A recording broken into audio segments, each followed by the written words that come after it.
That's what Rui does in his own room. Tony, do you bleed? That's a mic. It doesn't bleed. It's a mic. It's a piece of shit. It's a piece of shit. We got new ones. Alright. Cheers.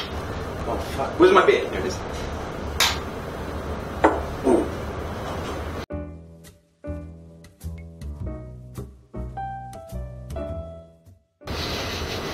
It's bad luck, mate. I know.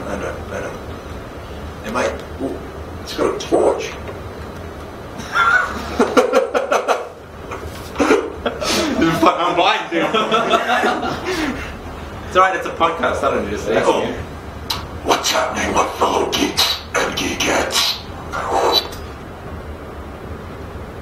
Is that okay? Yeah, it's perfect. Okay. Guys, welcome to Geeks and Geekettes episode 2. This is the second episode of our podcast. I am joined by the brains of this organization, Rui. Hello. Hello. Hello. How you doing, mate? Not bad. You good? Good? Yeah. You all right? Yeah. I'm just going to disconnect this speaker so we don't get feedback. Yep, thank you. So, episode 1 was an absolute ball. Yeah. What did we learn from it? A lot of things. Yeah. The audacity to yeah. screw up microphones. I know, and- right? This bastard. This bastard didn't want to work. But everyone was so cool that it was amazing. It was just like all of us just hanging out. Yeah, people enjoyed that. We're Exactly. going to keep that up. We're going to keep this whole bar shtick. Yeah. And we've upgraded. We listen. It is a very nice looking. We listen, and the podcasts are going to be slightly longer. Yeah, and I feel like we can go a lot longer. That's We what can she go said. 6 hours, man. We can go 6 hours, man. Trust me. Again, a massive thank you to Andy at Bear Bar. Yep. This is where we're at in the Sydney CBD. Great drinks, as always. Oh, man. I'm always on the hunt for brand new beers and everything, and He's got everything. he knows his stuff. He's got mango beer. You've got to try that next. He did mention that. I'm like, what Yeah, a cheeky you gotta mango try beer. that. Guys, if you do come down to the Bear Bar, let Andy know that it's you came from the Geeks and Geekettes podcast, just so he gets a little happy about it. He'll get a kick out of that. Yeah. He'll love that. So what are we talking about today? This has been a very DC-filled Yeah. week. I feel like this episode is going to be entirely dedicated to a spoiler It is. review. It is. So it's just going to be Justice League spoiler review. Yes. So I've done my spoiler-free review. Mm-hmm. Without giving spoilers away, in case anyone hasn't seen it, this is going to be very spoiler-filled. So if you haven't seen Justice League, go watch a custom collectible. Watch me throw dirt at stuff. But yeah, what were your first initial thoughts when you got out of the cinema? I enjoyed it. I had fun with it. Very fun, very entertaining. The main thing was that they left you wanting more, which is good. Yes, absolutely. But the movie did have issues, and like you said, Yeah, look, the core cast were brilliant. They were perfect. and I think that's one of the more important things to nail. If that wasn't Absolutely, because it's all about them at the end of the day. That's what this movie's based around. Affleck is he's just brilliant. Yeah. He's my favorite Batman. Gal Gadot, she kills it again. she was amazing. Yeah. They all own their roles. Ezra Miller was very funny. He was the comedic relief, but it wasn't shoved in your face. Yeah, It was subtle, and he's got that that quirkiness to him, social anxiety Yeah. type thing, which I loved. and he has that. He can act in that sensitive, secured person. He's a little boy. He's Yeah. like a little boy. Yeah, he's like if we were to join Justice League. We have no idea what the hell we were doing. Exactly. He'd be he's that person. He's the audience in Justice League. Just Exactly. Going, whoa, this is sick. He's Oh, like, shit. what's going on?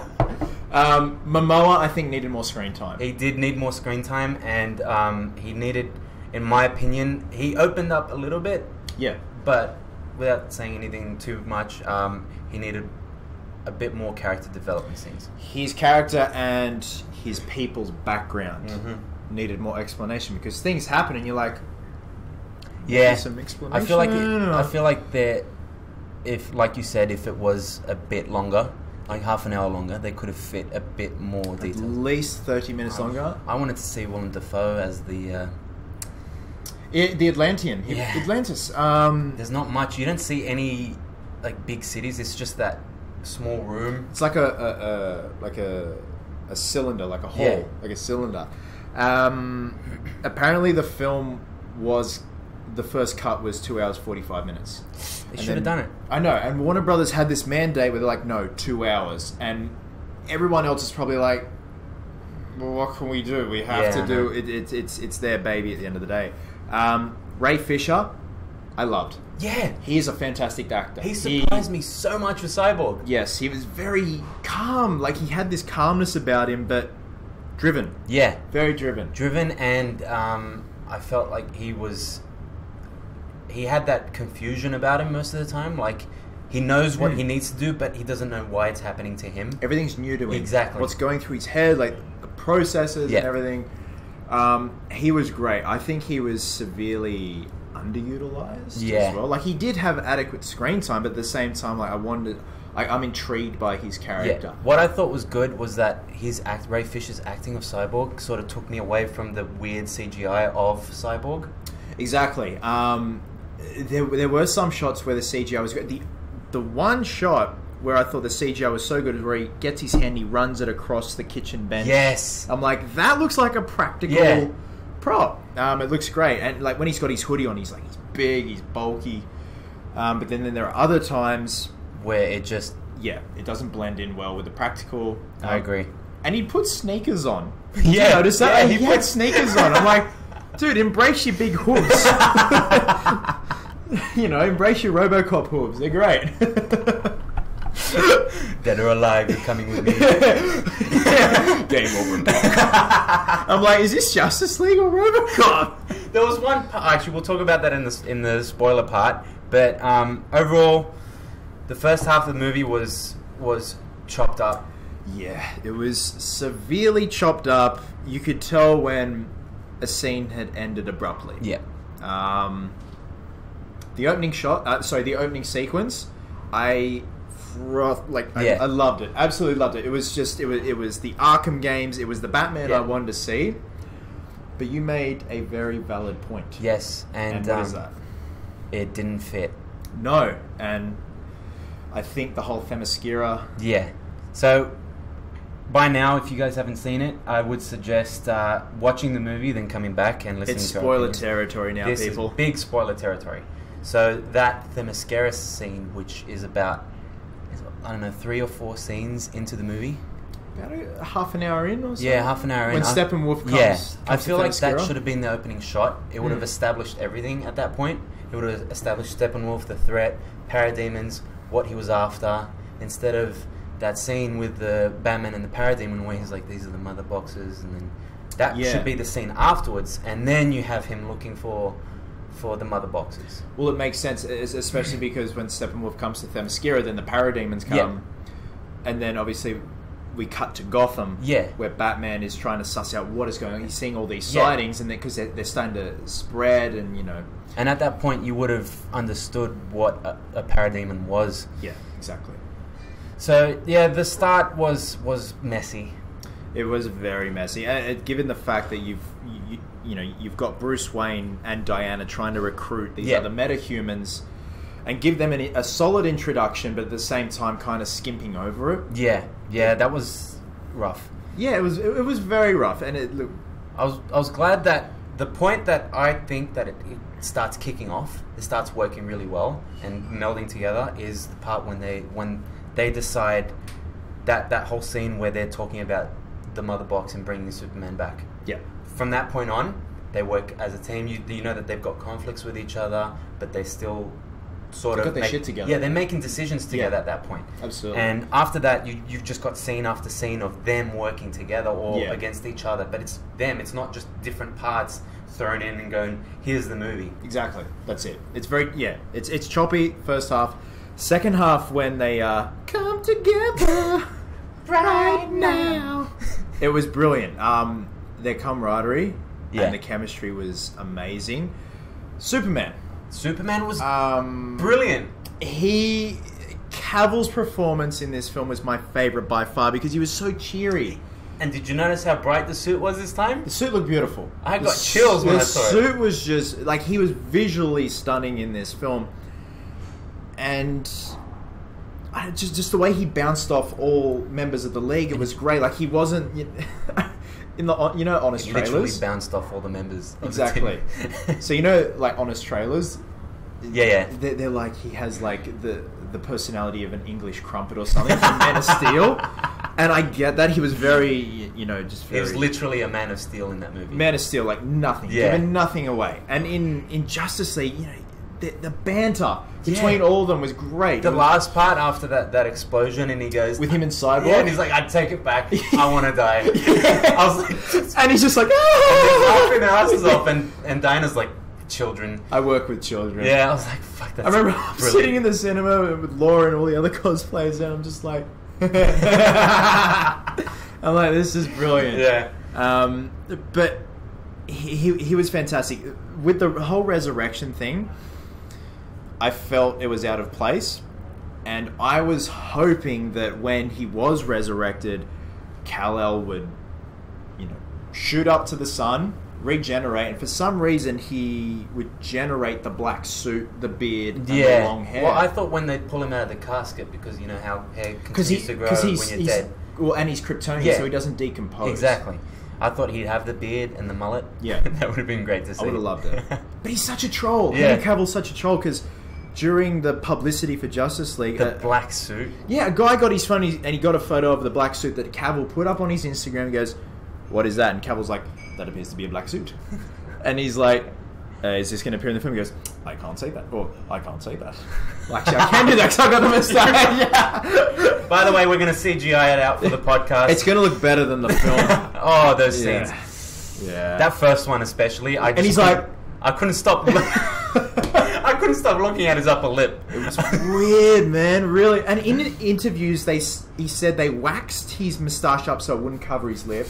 And they put the motion tracker dots on his face. What, did they tape it up? They're just like, "Mate, sticky tape." Why didn't he just chuck a John Caesar Romero? No, John Caesar. The guy that played the Joker in the 70s. Oh, Caesar Romero. Caesar Romero. John Caesar Romero. Fucking idiot. That's what I don't get. Just like just paint it over. Yeah, exactly. He's just got white all here. You're like, Cavill's the Joker now? I feel like, though, that if we didn't know that they had to do reshoots and CGI out the moustache, we would have noticed something was wrong, but we wouldn't know. Something looked off? Yeah. Now that we know more so, we know 100% it's like, that it's a moustache. It's like, oh, God. Yeah. Even when Bruce Wayne goes to that village to suss out Arthur Curry. Yeah. And there's a shot where Affleck looks nice and lean in the face with his beard, and then he's back and he's a bit of a chubber. And I'm like, really? I'm like, dude, come on. And that scene where Aquaman's in the water, but there's that close-up shot, and then it clearly looks like it's a green screen. Oh, yeah, before and he is that when he's like, "You're out of your mind, Bruce Wayne"? Yeah. That's like I'd do on iMovie. Yeah. And that's probably what they did. They're like, "Shit, we need a scene of him going in the water. It doesn't make any sense." Joss, what do we use? iMovie.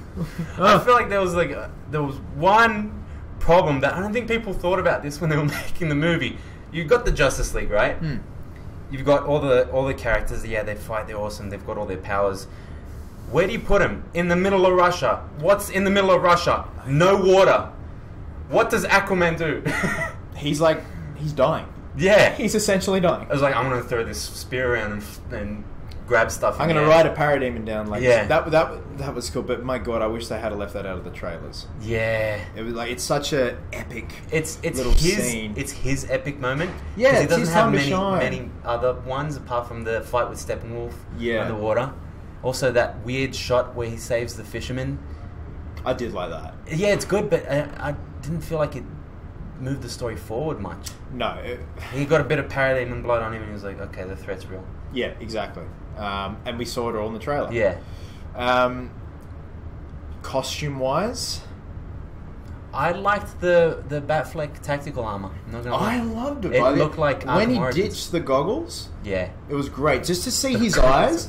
I'm like, what are you doing? Yeah, take them off. What are you doing? Are you doing a science experiment or what are we doing? It's bright outside. I'm not used to it. I think seeing the humanity in Ben's eyes when they're covered in goggles, it takes away the humanity of Batman. But when he I don't know what happened, but it didn't explain how he ripped the goggles off. Yeah, exactly. He's just like, I've had enough of this. Yeah. when he didn't have the goggles on, it was brilliant. I love that suit. I did like with the regular suit when he took part of it off. You saw all the underplating. You know when Diana comes in and you see his back all damaged and bruised. And I like that scene. That's another tribute to an Alex Ross piece. Is that the one how he's got all the scars on his? Yeah, I love that. I feel like that was thrown in there. They did a lot of Alex Ross imagery in this. This is brilliant. I've got something to talk about. Yeah. What did you think of Steppenwolf as like the CGI and at first I'm like, no, he looks good, and I think I was in a bit of denial. And I remember when the film ended and everything, Laura turns to me and she's like, Steppenwolf looked like, what was that? I'm like, yeah, it was shocking. They've got it. If they want Darkseid to work, they need to work on the CGI. That's the thing. Darkseid is a villain they cannot screw up. Steppenwolf, I get it. You've kind of got to go through Steppenwolf. He's like disposable. You've got to go through Steppenwolf to get to Darkseid. And I would have I thought there was going to be a glimpse of Darkseid. I'm glad there wasn't. Yeah? Yeah. Okay, fair enough. Because it leaves... It's intriguing. It's like you don't know what's coming next. Yeah. Whereas, like... Look, we're going to compare this film to Avengers, obviously, because it's that type of movie. You sure you want to do that? Yeah, I'm sure. Where's the can of worms? Look, they showed Thanos at the end of Avengers because people don't really know that it's leading up to Thanos. They didn't know. With Infinity War, yeah. Because Thanos, let's face it, Thanos is probably, in my opinion, less known than Darkseid. Yeah, I agree. Yeah, totally agree. So they needed to throw that in. Yeah. And then Marvel, don't get me wrong, I love Marvel, but Marvel then continued to do this tease of Thanos in the background doing his thing, and then it's gotten to the point where I'm just like, alright, I get it. Bring him. I'm done with the teasers. It's just a quick little cameo of Brolin with some motion capture dots. And then he gets the glove. The amount of times I've seen that means like, I'll already. do it myself. Yeah, I'll do it myself, and then he's in Guardians, and then at the end of Thor, spoilers, the credits, that's apparently his ship. Yeah. It is. It's just, alright, okay, bring it on. I don't like teasing so much. You tease a little bit, and then you do it. Or maybe a reference. Yeah, just... Because, actually, Steppenwolf does say in Justice League, for Darkseid or something like that. Yeah, that's the only mention that we get of Darkseid. We don't even see him. We don't see any other... I like that. Other people from Apocalypse. Now that I kind of digest what you just said, it's good. That's better because it leaves your mind thinking. Yeah, you start thinking, what could he look like? How's this going to play out? But Steppenwolf, he was forgettable, very forgettable, and I said this in my spoiler-free review. Whenever he'd be fighting the Amazonians on Themyscira or fighting the Justice League, he's just spewing out Shakespearean. Yeah. Like when he catches the missile from the Nightcrawler, Batfleck's Nightcrawler, he's just like, primitive beings or something like that. I'm just like, dude, that's so like... Cliche. He didn't have cliche. He didn't have any character. Like, the thing that I find with villains is you have to, as an audience, you have to understand why they're doing what they're doing. There has to be a clear motive. Yeah, exactly. That's why in Daredevil, Kingpin is one of the best Marvel villains I've ever seen. He is, yeah. Because you understand his mindset. You understand that he's doing it because he's got this delusional way of thinking of he needs to save this city. And you see it from his point of view. Yeah. But when you got a villain like Steppenwolf just slaughtering people and like collecting the mother boxes. We didn't even know what the mother boxes like we knew he was going to change the planet, but what was he going to do after that? Rule the planet or give it to Darkseid? You can only take him so far. Yeah. And it was like a passing statement that he's coming back because he was humiliated about losing that, which by the way, fantastic sequence. It was great. That battle sequence and the Themyscira one. Oh, Themyscira, it was visually and like from a visual standpoint, a choreographed standpoint, the Amazonians, man, they're incredible. Absolutely incredible. It's just, they're beasts. Absolutely. Like when he does come to Themyscira and the whole fight sequence and the chase sequence on the horses, it was just brilliant. And getting like tying the and shooting it's just such a quick thing. It's like it bangs. Yeah, it's like you can tell like these Amazonians are prepared for this moment for a long time. Trained very well. And they're trained and they just know that if I'm going to die, I'm going to die, but I'm going to do this thing. Yeah, exactly. for the good cause. Yeah. For the greater good. But yeah, Steppenwolf is just another... This sounds really bad. I compare him to Doomsday. Just forgettable. Very. Forgettable CGI cluster mess of Yeah. a lot of pixels that haven't been rendered properly. Oh. Like his armor looked great. His armor, face. but it's all like this is what it's all about. Like whatever he's wearing, that's great. There was one thing that annoyed me, like it's one of those like curses that I have as an artist. I can see proportions that are weird. His hands were way too big. He definitely looked like an action figure. Yeah, he did. Definitely looked like a Jack specific figure. Hey, you know what? You don't need to do much to it. Then. No, that's it. No dirt or shoe polish applied for that one. But yeah, and look, the setting where the end fight took place, I thought was very out of place. It was random. It was Sokovia. Sokovia. I'm just like, another Eastern European, like, deserted town. Yeah. I was just like, I would have liked it if it actually. How cool would it be to see the Justice League fighting on Themyscira? That would be incredible. As like the last scene is like he's like Steppenwolf is like, fuck it, I'm gonna destroy Themyscira first. Yeah. And then sort of like Themyscira gets bashed by that thing, and then they've got to rebuild from that. You know, Yeah, exactly. Themyscira is like this perfect world. And to see, Barry Allen and Yeah. Batman out of their elements. Yeah. And they're like, what is this? And Yeah. then even Batman's like, this is a lot for me. and even the Amazonians seeing like the Batmobile and like all these like they freak out. Yeah. Both parties are freaking out. it would have been cool to and just in the midst of this, you've got Steppenwolf, and then Steppenwolf would have left a bigger impact because he destroyed part of Themyscira. Yeah, exactly. Instead of just some part of an Eastern European country. Again, very cliche with some other movies that we've seen. Yeah. Post credits. Mid credits. Post credits. So let's talk about the mid credits. Why don't we talk about Easter eggs? Because there was a couple of Easter eggs in that battle scene. Green Lantern. Oh my god. The whole cinema like squealed. I grabbed his arm. Danny the cameraman. I grabbed his arm. I was like, Green Lantern! Yes. It was... See, this is the thing. Danny and I spoke about this before. You know, in the trailers where Alfred's like, he said you'd come? Was that a lantern? Or like, did a lantern get cut out altogether? I think that's just them messing with us because they had that whole scene of Lois having that dream of Superman and then she wakes up. They cut that so differently. That's legit actual Superman. That's not a dream. No. That's him there. I'll take that as a yes. He didn't say that. No. So, like, obviously they've shot stuff for a trailer. They learnt their lesson with the BVS trailer. With Doomsday. Yeah. That was such a poor move on their part. Yeah, look, it wasn't very strategic at all. But I feel like it was their second movie. They've been... Now, who was the gentleman with the lightning bolts? That was... Who do you think it is? I think it's... During the battle scene with the Green Lantern. I have a feeling that it's from Shazam's world. I'm not too familiar with Shazam. It looked very Shazam-like. Yeah, he was Again, definitely a magician. Said to Danny before, like with the cape and the chain. I'm like, he's from that world. I don't even know where they're from.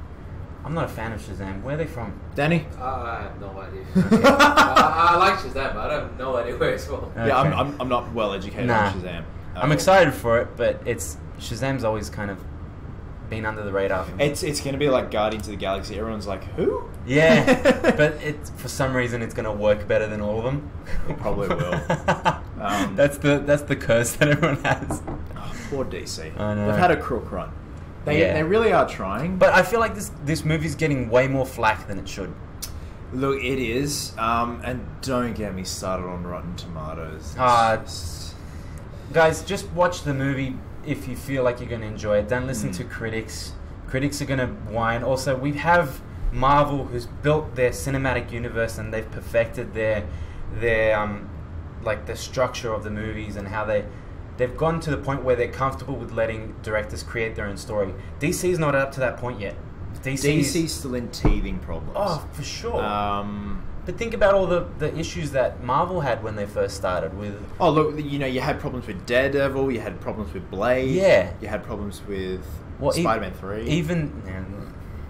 Let's not talk about that movie. No. Even with the actual Marvel Cinematic Universe, you had Thor: Dark World.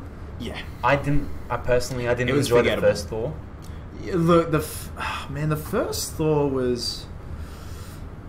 I get it, you got to set everything up, but it was so drastically different. It's very Shakespearean. Yeah, and then also the humor It didn't resonate with me at No. all. And the Dark World was just, it was forgettable. Yeah, and Iron Man 2 and Iron Man 3 had its issues. Like, Yeah, exactly. All these people forget about these movies, obviously, because Marvel's like this huge juggernaut now. It is. It But really is. They've gone through problems, and I feel like Justice League, at the end, it showed a brighter future for DC. It definitely did. It left you wanting more fan service on the Cyborg That suit. looked great. He's upgrading everything. 100%. They did that after the reaction of people going, "What?" Yeah, it was kind of just like we Yeah. did it. Yeah, it's like, see, and I love it when Alfred, Bruce, and Diana walk into the old Wayne Manor. Yes. And they're like, "We'll have a big round table, Yeah. 6 chairs," and Diana's like, "We'll have more,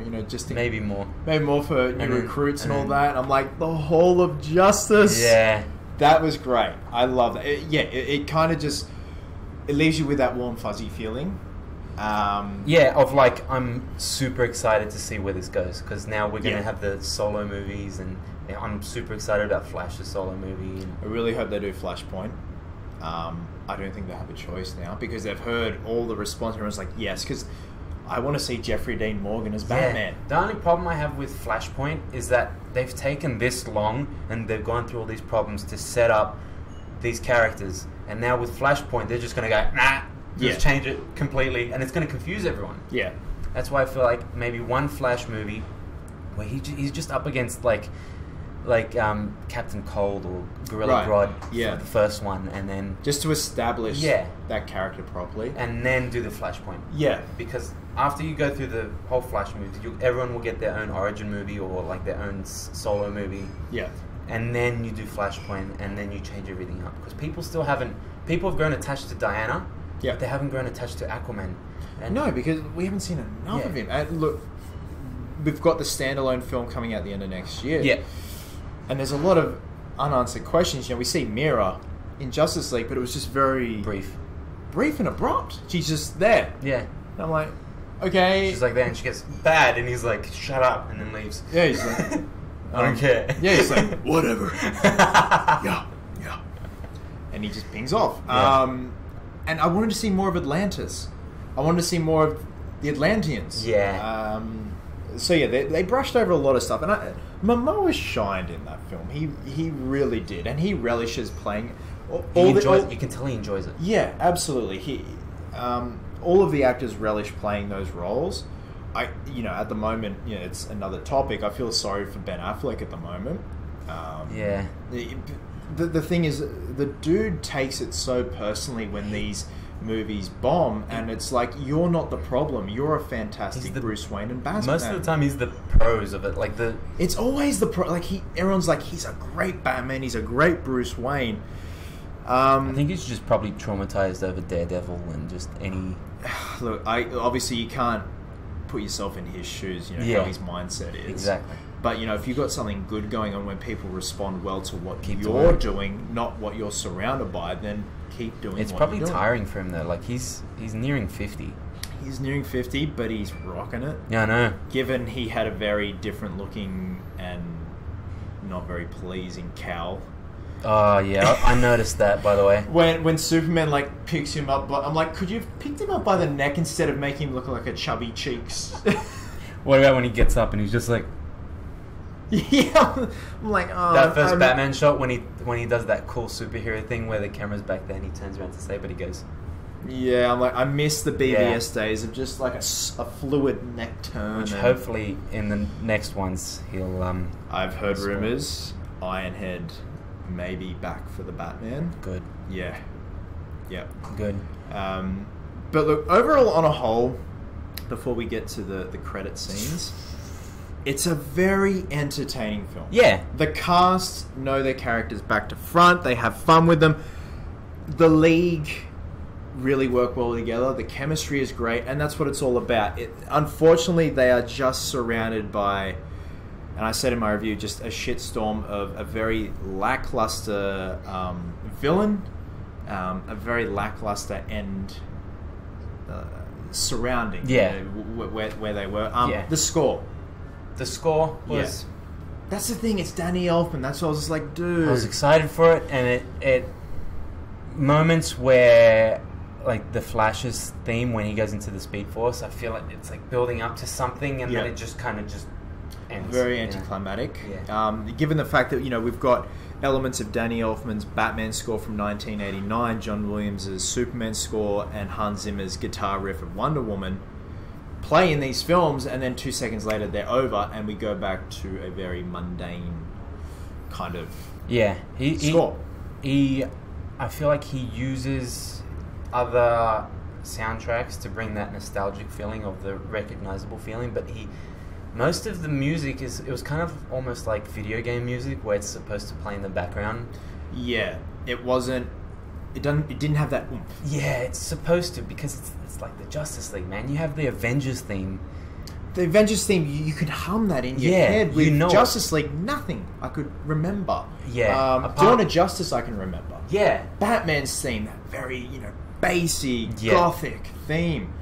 And even Kal-El's theme from Man of Steel. Yeah, it's great. You remember it. Yeah. But the thing is, there's no Justice League theme, and I feel like they needed a theme, especially like when they were walking out of the when they're up the top. Yeah. You know, all together, the camaraderie is great. I'm like, I felt we needed something a bit more uplifting. So, with that being said, let's talk about the mid-credit scene and the post. Which one do you want to talk about first? We'll talk about mid-credit scene because the post-credit scene will leave to last. Can we? Yeah. Can we just say that is 100% a Joss Whedon? Oh, definitely. But it is a very nice throwback to the comics. Yeah. Of Flash and Superman having a race. That whole thing was just like that. It reminded me of once again, Avengers. The post-credit scene of them just eating shawarma. Yeah, exactly. It's like these guys are like, they're human. They're hanging out. They're hanging out. They're like, all right, let's see how this works out. Yeah. We're both really fast. Let's just try it out. Yeah, exactly. Actually, I'm just going to quickly go back to the climax of the film. I did love it when Flash rescued those people and Superman's got the building just flying by. And it's so silent. It's like... I love how every scene with Flash and Superman, it always goes back to he's just as fast. Like, when he's fighting off all the Justice League members, and Flash is like, I'm going to flank this guy. Yeah. Right? And I'm going to flank him and push him over and run away. And then his eyes are just like... and Flash is like, what? I love that. And like, Kal-El's just so calm and cool, just looking at it. I'm like, you are so screwed, mate. You've met your match. And his face, he knew it. Yeah, he was like, oh, he's like, what? Confusion at its best. I love the banter between them in the mid-credits scene. It's just like they're best mates. And he's like, okay, I've always wanted to see that ocean. He's like, you mean that way? It's that way. And he's like, yeah, that's okay. Very good. But that was great. And how Clark just goes, so if I win, you're out of the team. He's like, what? He's like, and then Bruce mentions something about buying brunch. And I'm like, that's pretty clever. Like, it just shows that, like, that I've got to say, if Zack Snyder directed that scene, I'd be surprised because it's got Joss Whedon's trademark all over it. Absolutely. It definitely does. And not just that mid-credits scene, but there are other scenes in the film you're like, that's Joss Whedon humor. And it's his way of cutting. But the fact that you couldn't tell that it was two directors. No, that felt like brilliant. It was a good job. Look, it was very grim circumstances that, Zack and Deborah Snyder had to step down. It sucked. It really does suck. But given the fact that they've made it seamless, it's brilliant. You've got a man that's come from a different studio and everything all together. Yeah, and even like their movies are totally completely different. But Joss Whedon's going to be directing Batgirl, so that's why obviously Warner Brothers are like, here, this is your test. Have fun. Yeah, and he did. Yeah, he did it. But with that being said, post credits. Oh man, I haven't squealed at such a high pitch in a very long time because we got that test footage of Maginello in the Deathstroke armor Yes, we did. coming out of the aircraft carrier, of Bruce Wayne's aircraft Yeah. carrier, and apparently Affleck filmed that on a monitor. yeah. And after that, we saw and heard nothing. And then at one point, everyone's like, "Is Maginello going to be Deathstroke at all?" Well, because he was originally in the original Batman script, he was going to be the villain. In the Batman, yes, but that's that got right. scrapped, and everyone was like, So that's the one that Affleck wrote. "Yeah, Yeah. And Chris Terrio? Yeah, Chris Terrio, Yeah. who co-wrote this one too. Yes. Yeah. As soon as that shot, the back of his head with his ribbons, I was like, "Oh my god, I'm it's like, happening!" "Oh, Deathstroke!" And that shot of him walking up the steps of the boat, I'm like, "This is too much." Yeah, This is too much. and then the moneymaker, he takes the helmet off. I'm like, "Please take the helmet off." I'm I like, I didn't need to know expect it's it. Joe Yeah. under that. And it was great. Eisenberg, I'm still not on his side as Lex Luthor. I don't feel like he's a Lex Luthor. Yeah. Bryan Cranston, perhaps. Well, the funny thing, that whole scene of like in the prison, and then there's that bald-headed dude, The like, decoy. the decoy standing behind. But I noticed there was a bit of wrinkles. I was like, they're not gonna. I was expecting Heisenberg turns around. Bryan Cranston turning around, going, "It's me." Zordon. Yeah, they'd find a way to like change Jesse Eisenberg, like the mother box or something, like distorted his face, and now he's Bryan Cranston. I don't know. That would give people something to whinge about. Yeah, I know. But he's so cool. He's just like, "You better not be wasting my time." Yeah. I'm like, oh. So it's setting up, the Legion of Doom or the Injustice League. Eisenberg did tone it down a bit for that. I noticed he was a lot more he cool, did. collected. He was less crazy. He was like, He was less socially and he was awkward. more Lex Luthor. He had the suit on. He Yeah. was bald. He was in his element. I Yeah. felt like That was the most Lex Luthor we've ever seen him. Yeah, absolutely. No snot running down his holding. He's coming. Ding ding ding ding ding ding ding. I remember watching that for the first time. Like, did they really not think about CGing it? The budget went into Superman's moustache. Everything, all the money just went from Eisenberg's snot to Superman's moustache. At the end of Batman, when he was doing that, I was like, "Oh, cool! The Riddler was in this movie." yeah, exactly. Look, he would make a great Edward Nygma. He was. Yeah, he pretty much was. But at the end sequence with Deathstroke, Yeah, he was a bit more Lex Luthor. He was, and I felt like he's taken the feedback that people were saying, and he's listened, and he's brought it back, and I'm actually excited to see more Lex Luthor, especially after that scene. Yeah, definitely. I felt a lot more at home with him in that scene. I thought it was brilliant for setting up other scenarios and other, obviously, league. There's so many bad leagues. There's no even. Yeah, that's it. What's going to happen next? Yeah. And look, I really do hope Maginello is in the standalone Batman film, because what I want is that opening sequence of Justice League in Gotham paired with Maginello. I just want that imagery because Imagine it was their so. fight. Look, that's the thing. Like, you can't comprehend that fight until you see it on celluloid film, because it would just be so grand and epic. Hopefully. Two skilled Yeah. men going at it, two beasts just going at it head to head would be brilliant. So overall, Justice League is fun. It's very fun. It's very entertaining. The cast are amazing. The camaraderie was everything I wanted by the end, especially with Superman. Henry Cavill was the funnest I've ever seen him as Superman. He looks like he's really settled in and relished the role. Yeah. Affleck, I really just want to see more of Affleck. Like, he's my favorite Batman. He is. He played the asshole. Exactly, and that's it. Because he's human and he wants to do his own thing. So yeah, overall, League was fantastic. The acting is great. Everyone knows their part.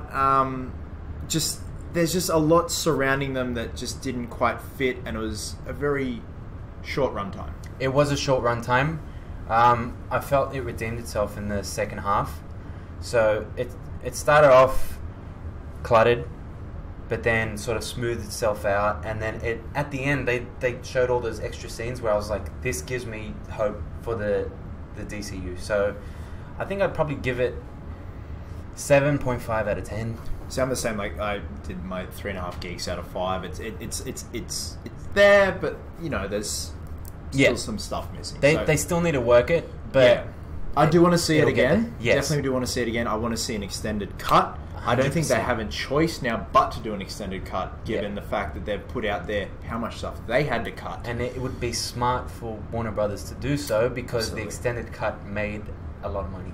It did. Batman v Superman, Suicide Squad, everyone wanted to see more. Yeah. Because that's the thing, we're such hardcore fans, we want to see everything. Yeah. And if it means telling a story to a greater extent, we're all for it, no matter what. Because at the end of the day, you know, we're all devoted. So yeah.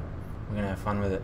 Alright guys, that's the end of the Batman vs Superman... No, Batman the Justice League review. Cut to last year. Yeah. So we'll just redo it as Batman vs Superman. Let's start the whole podcast again. You just ruined it.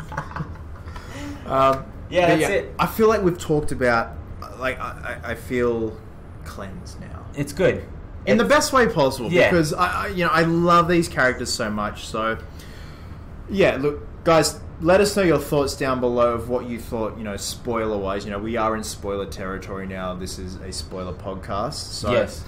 You feel like you got everything off your chest, man? I did. I feel great. Yeah? I feel great. Brilliant. Alright, you want to kick it off? Kick it off? Alright.